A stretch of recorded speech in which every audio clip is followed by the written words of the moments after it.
الحمد لله رب العالمين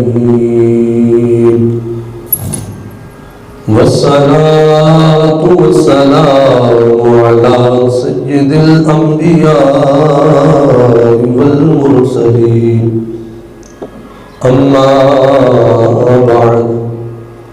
فأعوذ بالله من الشيطان الرجيم بسم الله الرحمن الرحيم يا أيها الذين آمنوا اتقوا الله وكونوا مع الصادقين آمنت بالله صدق الله العظيم رب اشرح لي صدري ويسر لي أمري واحلل عقدة من لساني يفقهوا قولي قال الله تبارك وتعالى في شان حبيبه إن الله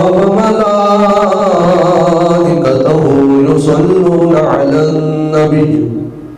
يا أيها الذين آمنوا صلوا عليه وسلموا تسليما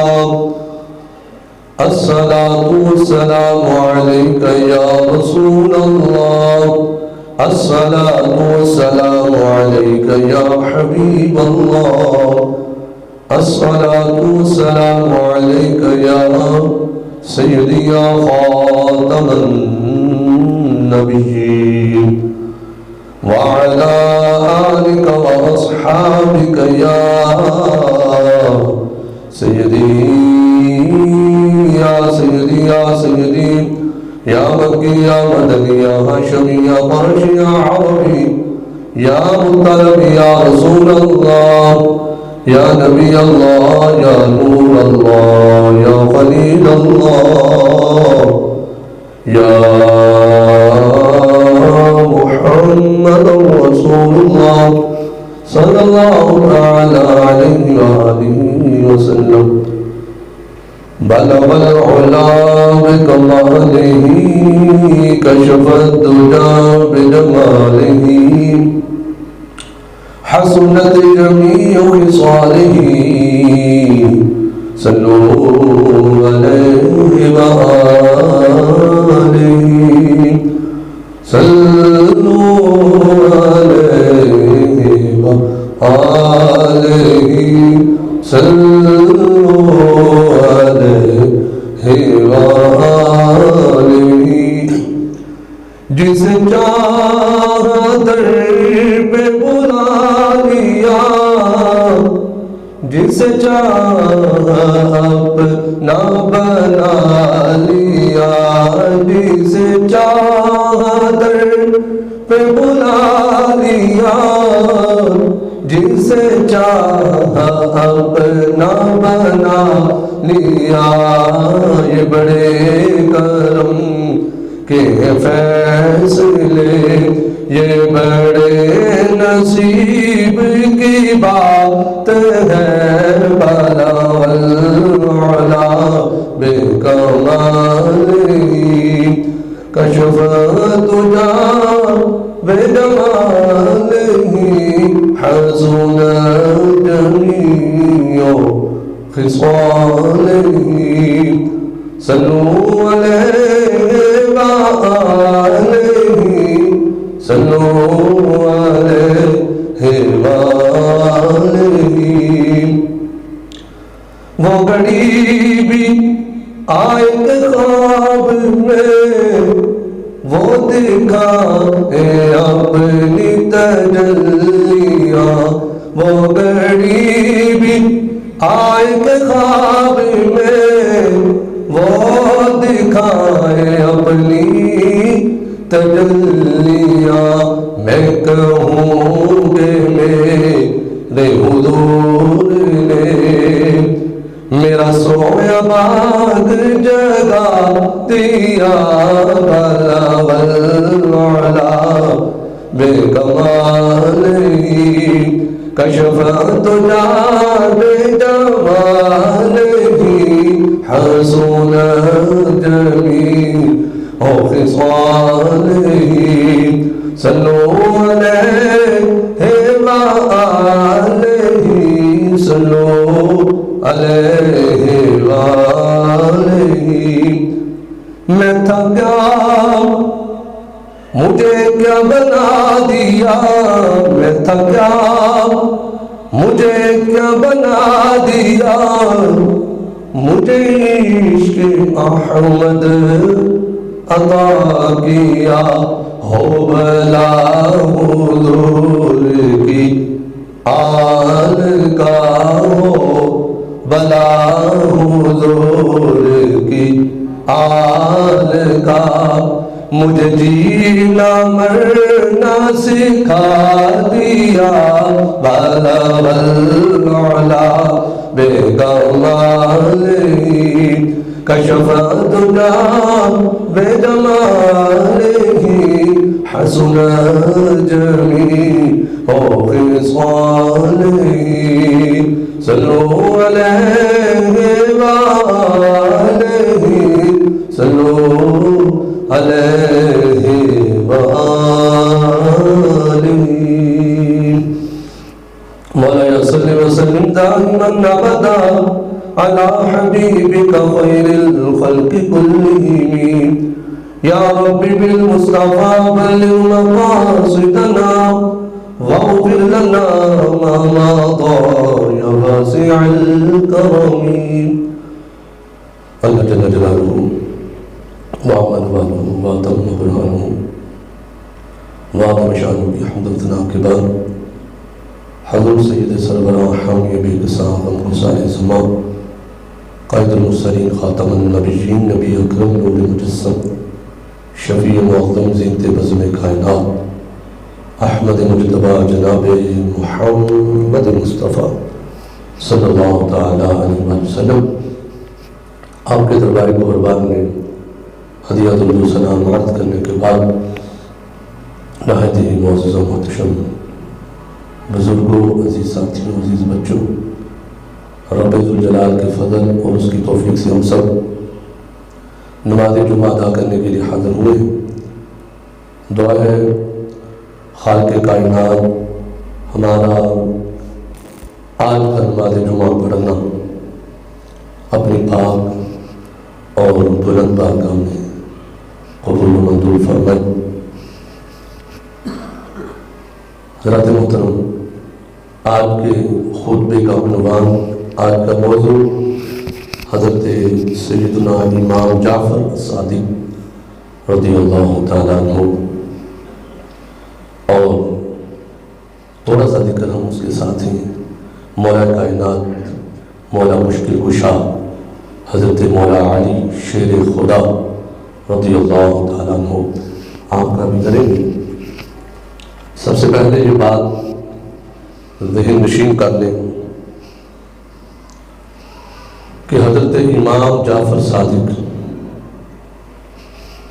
کا وصال 22 رجب نہیں ہے، آپ کا وصال 15 رجب المرجب ہے۔ یہ بات مسلموں میں پکی ہے۔ 22 رجب کو وصال حضرت سیدنا امیر معاویہ رضی اللہ تعالی عنہ کا ہے۔ تو اللہ رب العزت نے اہل بیت اطہار میں جن نفوس کو راہ طریقت اور معرفت میں کمال عطا فرمایا ہے، تو اہل بیت ایک چشم و چراغ حضرت امام جعفر صادق رضی اللہ عنہ کا نامی ہمیشہ زندہ اور تابندہ رہے گا۔ حضرت امام جعفر صادق امت مسلمہ اور حجت نبوی کے لیے روشن دلیل ہے۔ اللہ پاک نے آپ کو بے پناہ بزرگی، عزت، عظمت اور شان و شوکت عطا فرمائی، اور آپ کو مختلف خطابات سے یاد کیا جاتا ہے۔ سراج الاصفیاء، عمدۃ الابرار، سید الاذکیاء، امام الفقراء، امام الحسن۔ اور امام صاحب کا نام جعفر ہے اور آپ کی کنیت مبارکہ ابو محمد تھی۔ امام صاحب کی ولادت باسعادت 12 ربیع الاول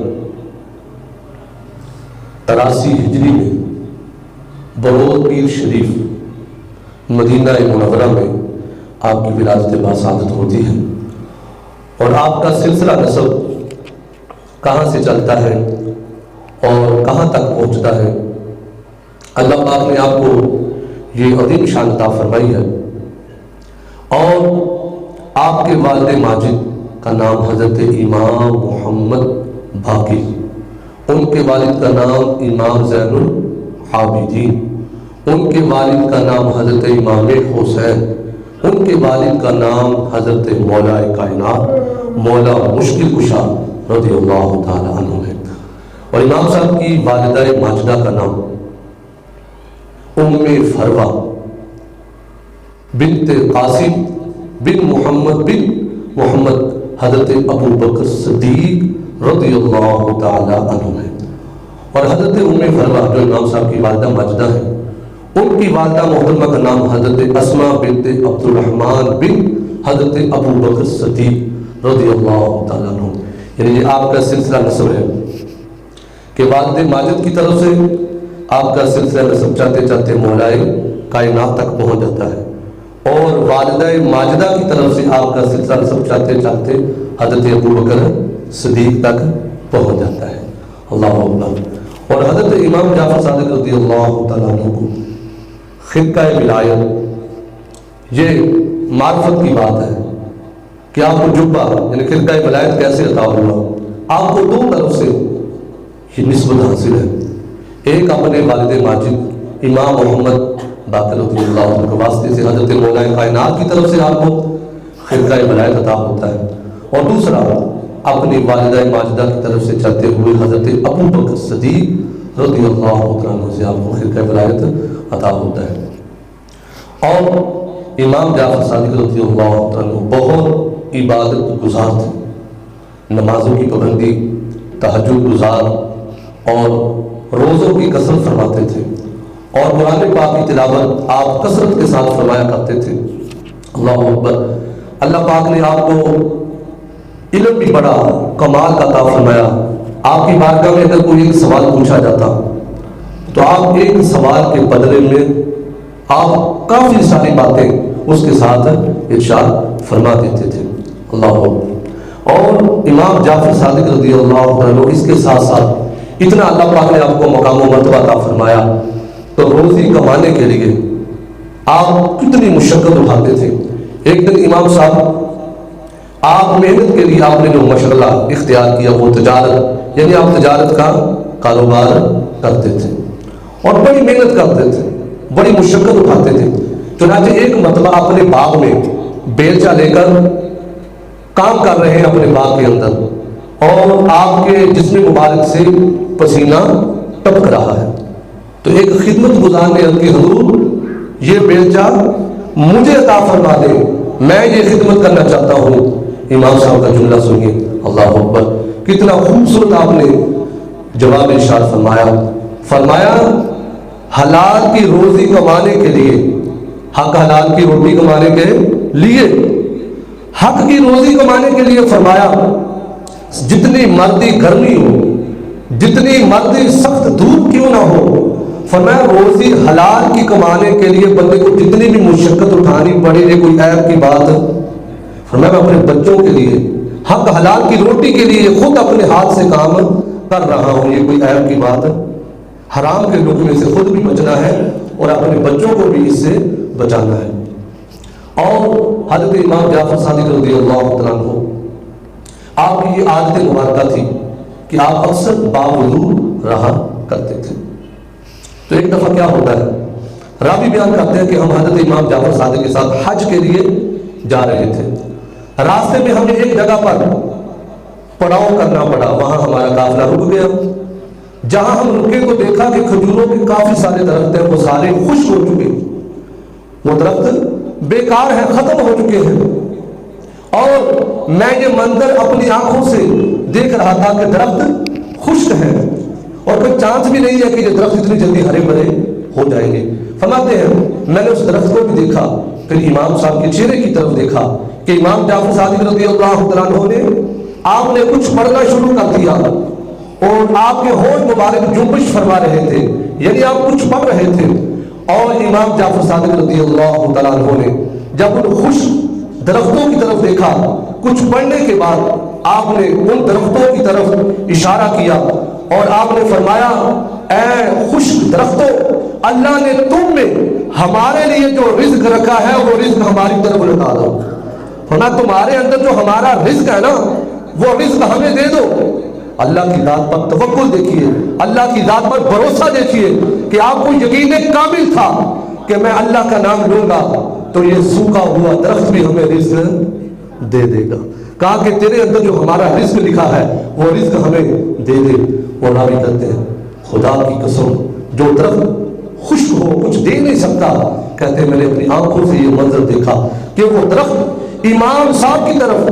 وہ کھجوریں جھکنا شروع ہو گئی، وہ درخت بھی ہرا ہو گیا اور کھجوریں بھی آپ کی خدمت میں حاضر ہو گئی، یعنی وہ کھجور جو خشک تھی اس میں سے کھجوریں بھی آ گئی، درخت بھی ہرا ہو گیا اور کھجوریں امام صاحب کی طرف جھکنا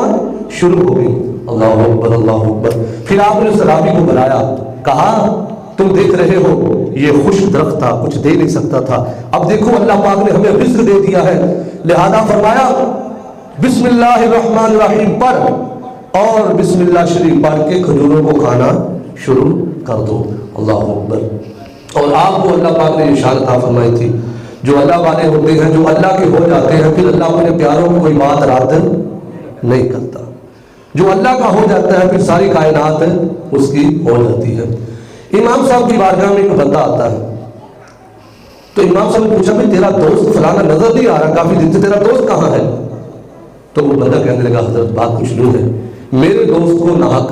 قید کر لیا گیا ہے، کوئی اس نے جرم نہیں کیا لیکن پھر بھی اس کو قید کے اندر ڈال دیا گیا ہے۔ تو امام جعفر صادق رضی اللہ تعالیٰ عنہ حج کا موسم ہے، میدان عرفات میں ہے اور یہ باتیں ہو رہی ہیں، پوچھا اپنے دوست کے متعلق، کہا کہ حضرت وہ تو بیچارہ جیل میں ہے، اس نے کوئی جرم بھی نہیں کیا۔ تو امام صاحب نے دعا کے لیے ہاتھ اٹھائے اور 1 گھنٹے کے بعد فرمایا خدا کی قسم تیرے دوست کو اللہ نے بری کر دیا، کوئی ظاہری نظر بھی نہیں آ رہے آثار، لیکن آپ نے وہی بیٹھے بیٹھے دعا فرمانے کے بعد کہا کہ تیرے دوست کو اللہ نے بری کر دیا، تیرا دوست آزاد ہو چکا ہے۔ اللہ اکبر اللہ اکبر۔ تو وہ کہتے ہیں راوی جب میں حج سے فارغ ہو کر واپس آیا تو میں نے اپنے دوست سے پوچھا بتا تیری رہائی کس دن اور کس تاریخ کو ہوئی تھی، وہ مجھے دن بھی بتاؤ تاریخ بھی بتا۔ تو اس نے کہا یوم عرفہ کے بعد نماز عصر کے وقت مجھے چھوڑ دیا گیا تھا۔ دیکھیے میدان عرفہ کے اندر ہی دعا کی جا رہی ہے، میدان عرفات کے اندر یوم عرفہ کا دن ہے اور آپ نے وہی بیٹھے بیٹھے دعا فرما دی تو اللہ پاک نے دیکھیے کیسے ان کے لیے غیبی طور پر مدد عطا فرما دی۔ ایک مرتبہ امام صاحب گزر رہے تھے، ایک بیچاری عورت، اس کی گائے تھی، وہ بیکار تھی، کام نہیں کر سکتی تھی، دودھ نہیں دیتی تھی، بیمار تھی۔ وہ بیچاری عورت اپنے بچے کو پاس بٹھا کر زاروں کی تار ہو رہی تھی کہ ہم ظاہری بات ہے اتنا بڑا نقصان ہو جائے، وہ گائے بیکار ہو چکی تھی، کوئی فائدہ نہیں دے رہی تھی، تو ماں بیچاری رو رہی تھی۔ اتنے میں امام صاحب تشریف لائے، امام صاحب نے کہا ماں جی اگر آپ کی اجازت ہو تو تمہاری گائے کو ٹھیک نہ کر دوں، اگر تمہاری اجازت ہو تو تمہاری گائے کو ٹھیک نہ کر دوں۔ وہ بیچاری عورت کہنے لگی تمہیں کیا ہے، میں پہلے ہی پریشان ہوں، پہلے رو رہی ہوں، اتنی بڑی مصیبت ہے اور تم میرے ساتھ ایسی باتیں کرتے ہو۔ اللہ اکبر۔ جو آپ کے دوست تھے آپ کے ساتھ، تو کہتے ہیں امام صاحب نے دعا فرمائی اور آپ کی دعا کی یہ تاثیر تھی تیرے منہ جیڑی گل نکلے وہ تیر ہے، جیڑا تو اشارہ کرے وہ تقدیر ہے۔ یہ اللہ والوں کی شان ہے، ان کے منہ سے جو بات نکل جاتی ہے اللہ رد نہیں فرماتا۔ امام صاحب نے اللہ کریم کی بارگاہ میں دعا کے لیے ہاتھ اٹھائے، جب آپ نے دعا مانگی تو آپ کی دعا کی برکت سے جو گائے اٹھ نہیں سکتی تھی، چل نہیں سکتی تھی، دودھ نہیں دے سکتی تھی، میرے امام نے جب دعا فرمائی تو گائے اٹھ کے کھڑی ہو گئی۔ امام صاحب نے اس کے سر کے اوپر ہاتھ پھیرا، ہاتھ ٹچ کیا۔ اللہ والوں کے ہاتھوں میں کتنی برکت ہوتی ہے، اللہ والوں کی پھونکوں میں بھی بڑی اثر ہے اور بڑی طاقت ہوتی ہے۔ امام صاحب نے اس کے سر پر ہاتھ پھیرا، گائے بالکل ٹھیک ہو گئی۔ پھر اس کے بعد امام صاحب اپنے دوستوں کے ساتھ شامل ہو گئے تاکہ ماں کو یہ نہ لگے کہ میں نے کچھ کیا، اپنے آپ کو ظاہر نہیں، اپنے آپ کو چھپا لیا، اپنے آپ کو ظاہر نہیں کیا کہ کوئی معاملہ ایسا نہ ہو جائے، لیکن اللہ کی ذات پر توقع دیکھیے۔ اور حضرت امام جعفر صادق رضی اللہ تعالیٰ عنہ کیا خوبصورت بات ارشاد فرماتے ہیں، فرمائیں گے جو تم پر مصیبتیں آتی ہیں، بہت پیارا یہ فرمان ہے جسے ملفوظات کہا جاتا ہے، یہ آپ کے ملفوظات ہیں۔ آپ فرماتے ہیں جو تم پر مصیبتیں آتی ہیں نا، یہ تمہیں ہلاک کرنے کے لیے نہیں آتی بلکہ تمہارا امتحان ہوتا ہے۔ مصیبت میں پریشان نہیں ہونا، فرمایا کہ تمہارا امتحان ہوتا ہے۔ اور امام صاحب کیا فرماتے ہیں، جو اللہ سے محبت رکھتا ہے اس کو لوگوں سے وحشت ہوتی ہے، یعنی وہ اللہ سے اتنی محبت کرتا ہے۔ اور امام صاحب فرماتے ہیں نفس اللہ کا مخالف ہے اور نفس کی مخالفت اللہ کی دوستی ہے، فرمایا اس کی مخالفت کرو۔ اور امام صاحب کیا فرماتے ہیں، فرمایا لڑکی نیکی ہے اور لڑکا نعمت ہے، اللہ تعالیٰ کی ہر نیکی پر ثواب ملتا ہے اور ہر نعمت پر آپ نے فرمایا سوال کیا جائے گا۔ تو حضرت مولا کائنات مولا علی شیر خدا رضی اللہ تعالیٰ عنہ، یہ آپ کے آل میں سے یہ شہزادے ہیں امام جعفر صادق رضی اللہ تعالیٰ عنہ۔ اور امام صاحب کا وصال جو ہے وہ 15 رجب المرجب کو ہے، یہ پہلے بھی میں نے بات عرض کر دی ہے، اور 15 رجب المرجب کو آپ کا وصال ہوتا ہے۔ اور مدینہ منورہ کے اندر ہی آپ نے اپنی زندگی کا زیادہ ٹائم گزارا، اور آپ مدینہ شریف سے باہر نہیں جاتے تھے، بغداد شریف گئے تھوڑے عرصے کے لیے، لیکن آپ زیادہ وقت مدینہ شریف میں اس لیے گزارتے تھے، فرماتے تھے میری جب آخری سانسیں چل رہی ہوں، جب میری روح پرواز کرے تو میں حضور کے شہر میں ہوں، فرمایا مدینہ شریف میں میرے موت آ جائے، اس لیے میں مدینہ شریف سے باہر نہیں جاتا۔ اور امام صاحب کا نماز جنازہ آپ کے بیٹے امام موسیٰ قاضی رحمۃ اللہ علیہ نے فرمایا، نماز جنازہ پڑھایا اور اس کے بعد جنت البقیع میں آپ کو دفن کر دیا گیا۔ اور حضرت مولا کائنات کی میں سے ایک بات کہ حضرت مولا کائنات مولا علی شیر خدا رضی اللہ عنہ، عصر کی نماز کا وقت ہے اور حضور علیہ السلام آرام فرما رہے ہیں، مولا علی کی گود ہے، اور ادھر سے دیکھا جب سورج غروب ہو چکا ہے، ہم تو صرف بھنگی چرسیوں نے سمجھا ان کے علی ہیں، نہیں، علی پاک لوگوں کے ہیں۔ بہت بڑی بات ہے، آپ کی مرضی ہے، یہ پاک ہستی ہے تو ان کا ذکر بھی پاک جگہ پر ہی ہوتا ہے، اور پاک جسموں سے ہوتا ہے اور پاک زبان سے ہوتا ہے، میرے کچھ ہے لیکن تو بات ہی نہیں ہے، یہ تو پاک ہستیاں ہیں۔ تو مولا کائنات کی گود ہے، حضور کا سیارور ہے، سورج غروب ہو گیا، آج تو ہم علی کے نعرے مارتے ہیں لیکن نماز کے لیے ہمارے پاس وقت نہیں ہے۔ مولا کائنات نے جب دیکھا سورج غروب ہو چکا ہے، آپ کی آنکھوں میں آنسو آ گئے، اللہ اکبر اللہ اکبر، جب آپ کی آنکھوں میں آنسو آئے کہ سورج غروب ہو چکا ہے، میری نماز رہتی ہے، نماز کی محبت دیکھیے، ادھر سے پیارے آقا کریم علیہ السلام کی چشمے مبارک کھل جاتی ہے۔ حضور نے فرمایا حالانکہ عصر کے بعد کو سونے کا وقت نہیں ہے لیکن گل میں چھوڑ سی، حضور نے یہ بتانا تھا کہ کیا علی ہمیں چھوڑ کر نماز کی طرف جاتا ہے یا ہماری طرف رہتا ہے، اور حضرت علی کی حضور سے وفاداری دیکھتی ہے۔ پیارے آقا کریم علیہ السلام نے فرمایا علی اس پریشانی کی وجہ کیا ہے، کیا ریزن ہے، کیا مشکل ہے؟ حضرت علی باقت کرتے ہیں حضور سورج غروب ہو چکا ہے، میری عصر کی نماز ابھی رہتی ہے، میں اس لیے رو رہا ہوں کہ میں نے نماز اتنے نماز چھڑی جاتے پھر زیادہ کٹی جاتے۔ استغفر اللہ، یہ مہینہ وہ مہینہ ہے رب نے اپنے محبوب کو کوئی بلا کے نماز کا تحفہ دیتا ہے، ہم پھر بھی نہیں پڑھتے۔ فجر میں کتنے نمازی ہوتے ہیں، مغرب میں کتنے ہوتے ہیں، جمعے میں کتنے ہوتے ہیں، کہاں چلے جاتے ہیں؟ ادھر یہ ہے مولا کائنات نماز کی محبت چیک کیجیے، رو رہے ہیں کہ سورج غروب ہو چکا ہے۔ حضور نے فرمایا علی کیا وجہ ہے؟ حضور میں نے نماز پڑھنی ہے۔ حضور نے فرمایا علی 10 قضا پڑھنی ہے کہ ادا پڑھنی ہے؟ حضور آپ کا غلام ہوں، نماز ادا ہو جائے، حضور مجھے یہ گوارا نہیں، حضور میں ادا پڑھنا چاہتا ہوں۔ میرے نبی نے ہاتھ اٹھائے، پتہ کیا جملے بولے؟ اللہ اکبر۔ حضور رب کی بارگاہ میں عرض کرتے ہیں مالک علی تیری اور تیرے محبوب کی اطاعت کر رہا تھا، تو جب حضور نے دعا کے لیے ہاتھ اٹھائے کر کے اشارہ سونا سورج موڑ دا اور آپ ہی چند توڑ دا، آپ ہی چند جوڑ دا تے بگڑی بناوے میرے نبی دا اشارہ۔ حضور اشارہ کرے تو سورج واپس آ جاتا ہے۔ اب حضرت مولا کائنات نماز پڑھ رہے ہیں تو کسی محبت والے نے سورج سے پوچھا سورج بتا ہم تو کدھر جانا ہے؟ کب جائے گا؟ سورج نے کہا اب میں رکا رہوں گا، میرا ٹائم پیریڈ پورا ہو چکا تھا، میں اپنے مقام پر پہنچ گیا تھا، اب کملی والے آقا نے مجھے بلایا ہے، اب جب تک علی کی نماز مکمل نہیں ہوتی میں وہی کھڑا رہوں گا۔ اللہ اکبر، یہ حضرت علی کی شان ہے۔ نمازوں سے اتنی محبت کرتے ذرا جلدی آیا کرو، ٹائم کڑے آ کرو، دین کی باتیں سنیں گے انشاءاللہ، یہاں بھی برکتیں ہوں گی، آخرت میں بھی برکتیں ہوں گی۔ میں نے پہلے عرض کر دیا 15 رجب امام جعفر صادق کا یوم وصال ہے، 22 رجب امیر المؤمنین امیر المسلمین مسلمانوں کی جنہوں نے بہت زیادہ خدمت کی ہے۔ ویسے تو امیر المؤمنین شروع والی حیثیت تو ہے، لیکن آپ نے اسلام کی اتنی خدمت کی ہے، حضرت سیدنا امیر معاویہ رضی اللہ تعالیٰ جو 40 سال تک اسلام کی اتنی خدمت کی ہے، جو حضور کے ناخن کہتے تھے میں دنیا سے جاؤں تو حضور کے ناخن میری آنکھوں کے اوپر رکھ دینا۔ 22 رجب امام حضرت امیر معاویہ رضی اللہ عنہ کا یوم وصال۔ الحمدللہ ہمارا سینہ اتنا زرخیز ہے، ہم امام جعفر صادق کو بھی مانتے ہیں، حضرت امیر معاویہ کو بھی مانتے ہیں۔ امام صاحب کی نیاد 15 رجب کو ہو، ہاں اگر آپ 22 رجب کو بھی کرتے ہیں تو وہاں پھر آپ نے تھوڑا سا کام یہ کرنا ہے کہ حضرت امیر معاویہ کا بھی نام ساتھ شامل کر لینا۔ اور یہ ضروری نہیں کنڈی پڑھنے رات ہی ختم تو نہ ختم دن کو دلائیں، دوپہر کو دلائیں، شام کو دلائیں، جب آپ دعا مانگیں گے، جب بھی نیاد دیں گے وہ قبول اللہ